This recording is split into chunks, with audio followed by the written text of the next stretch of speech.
Hello Pokemon fans, Professor K here, back again for the Pokemon Evolutionaries, and today we're going to take a look at another deck profile, another popular deck that's come up recently, and that is going to be the March of the Empoleons, as I like to call it, otherwise known as Empoleon Night March.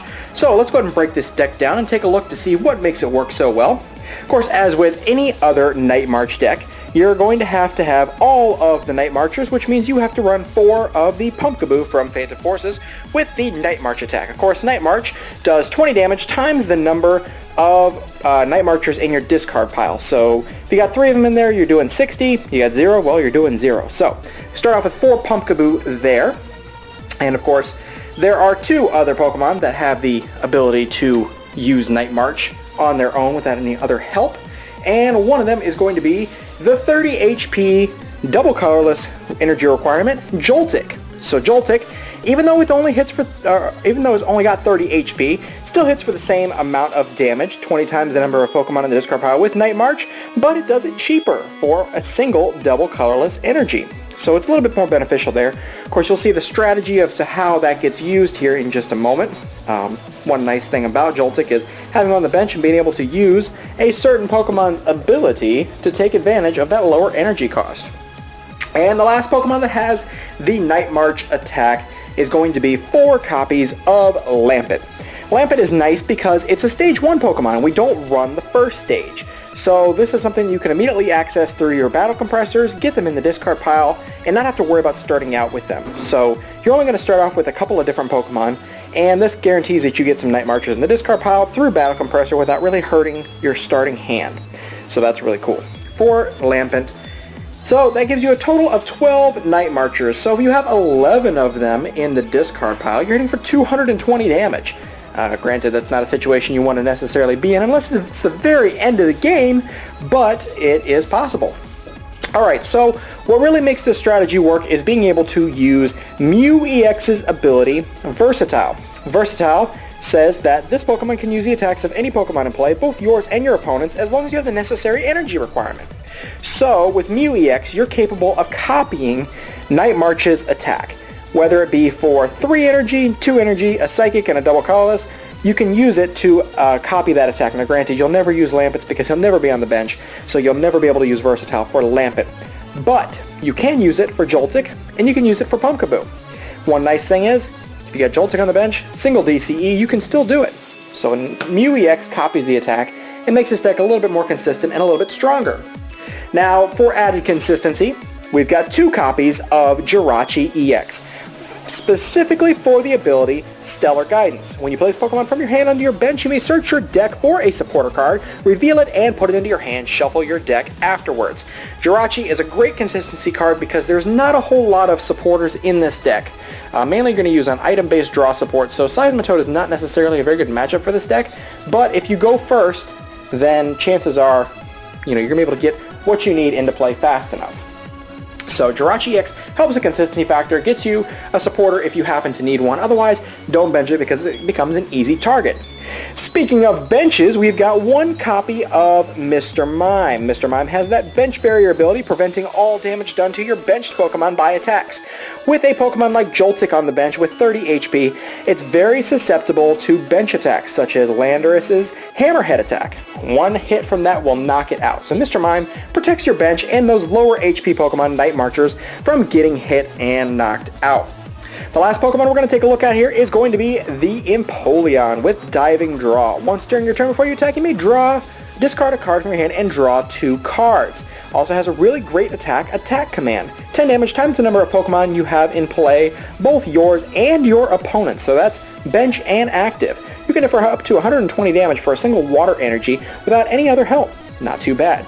But the main purpose of Empoleon in this deck is for that diving draw ability to be able to burn through some cards and really get through your deck to set up that Night March attack. So we only run 1 copy of them. It's a pretty tight deck. It's a little bit tighter than Flareon's version. So we'll take a look at the supporter lineup next, and that's going to consist of 4 Professor Sycamore. That is pretty much it for draw support. For Professor Sycamore, discard your hand, draw 7 new cards.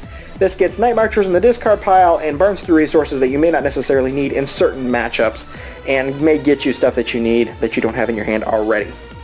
We've got 2 copies of Archie's Ace in the hole to add bonus consistency to getting out that Empoleon over there onto the bench, because with Archie's Ace in the hole, you can bring any water Pokemon, whether it be basic, stage 1, or stage 2, or even megas, without needing their prior evolutions.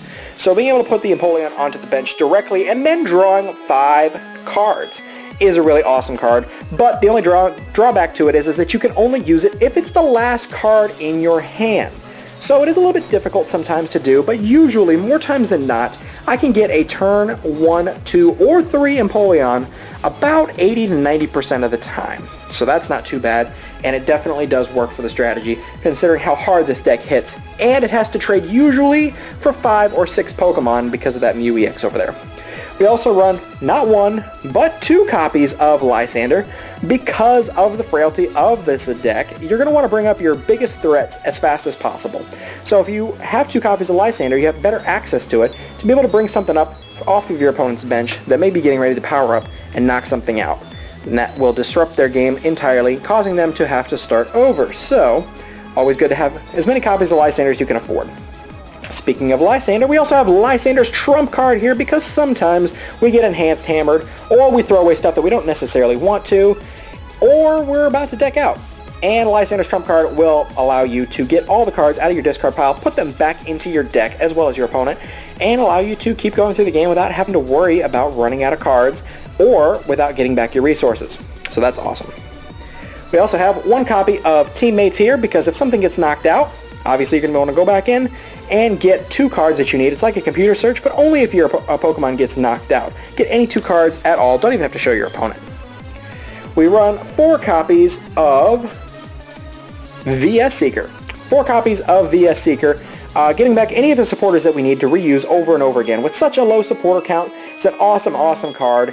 No matter if you're worried about Toad or not, pretty much every deck runs 3 to 4 of these days. Alright, sorry about that cut there. I realized my memory card was running low. So like I said, guys, 4 copies of VS Seeker is also always awesome. In a deck like this, it only adds the consistency factor.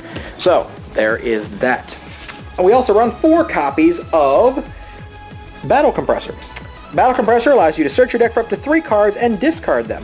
And then you shuffle your hand afterwards, obviously. You're going to want to get rid of your Lampent. You're going to want to get rid of your Empoleon, and then you're going to worry about your Joltix and your Pumpkaboos.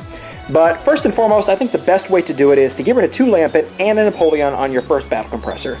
Or, if you have the option to get yourself down to 1 hand with a VS Seeker, you can get rid of a Lampent, an Empoleon, and an Archie's Ace in the hole. Get yourself down to a VS Seeker possibly by the end of the turn. VS Seeker back for that Archie, get that Empoleon out of the discard pile, boom, turn 1 Empoleon. So you really have to play smart with your first Battle Compressor. You really have to analyze what way is going to work the best for your hand.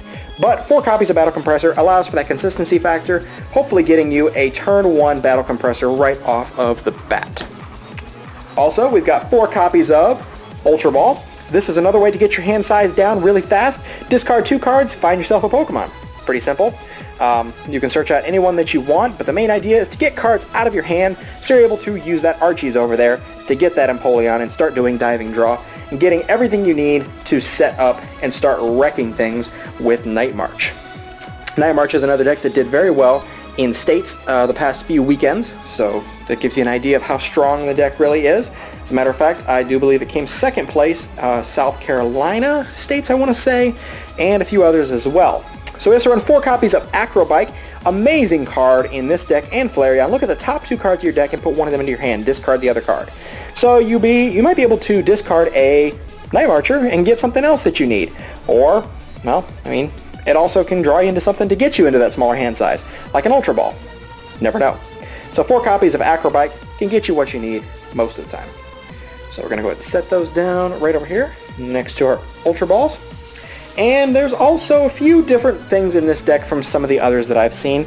I choose to run 3 copies of Muscle Band. Because we have Mew EX as a possible attacker, most of the time you don't need to hit for that extra 10. You don't really have to worry about it. And you can't attach a Silver Bangle to a Mew, so I'd rather have the consistent plus 20 damage with the Muscle Band. Sometimes you get those odd numbers, but most of the time you don't. So 3 copies of Muscle Band is enough to do that plus 20 damage to absolutely everything, even non-EX decks. So we'll set that down there. Finally, we're getting down to our last couple cards here. We've got one copy of Switch to get ourselves out of the active position should we start with something we don't want to, like Jirachi or Mr. Mime. And we have Computer Search. This will allow you to search any card out of your deck, as long as you discard 2 cards in the process. Great consistency for that Archie's Empoleon, and also gets you something that you need, maybe like a DCE or a Muscle Band to deal that last bit of damage that you need to do the job. Plus we have 4 copies of Dimension Valley. This is going to be your big stadium for the deck. Each Psychic Pokemon's attacks, both yours and your opponent's, cost 1 colorless energy less. So you can actually attach a single energy to Mew if you've got a Joltik on the bench, and Night March. You can also attach a DCE to a Mew if you have Pumpkaboo, or you can attach it to Pumpkaboo directly. Either way, but it only works on the Psychic Pokemon. So, 4 copies of Dimension Valley. It's also a great counter stadium against your opponent. Keeps them from playing the one that they want, because most of the time, they're not going to make much use out of Dimension Valley unless it's a mirror match. Now we're down to our energy counts. We've got 4 double colorless energy and 3 water energy. 3 water energy are mainly for Empoleon, and the 4 double colorless energy are mostly for Mew and everybody else, but in certain circumstances you might need to use them interchangeably. You might be able to use Mew, and if you have to, you can use Attack Command. No matter what, you always got some kind of option there. So that's pretty much the deck. You guys can do with it what you will, build it the way that you would like. This just gives you a good idea. This is my personal list that's done pretty well for me, and you know, you guys can just take a look at it, see what you think, make your own changes either way. Hopefully you guys enjoyed the video. If you did, be sure to hit a like, and comment down below if you got anything you'd like to say to us, and subscribe for more TCG content here in the future. So that's the deck. Here's the March of the Empoleons. Hopefully you guys enjoyed. We'll see you next time. I'm Professor K for the Pokemon Evolutionaries.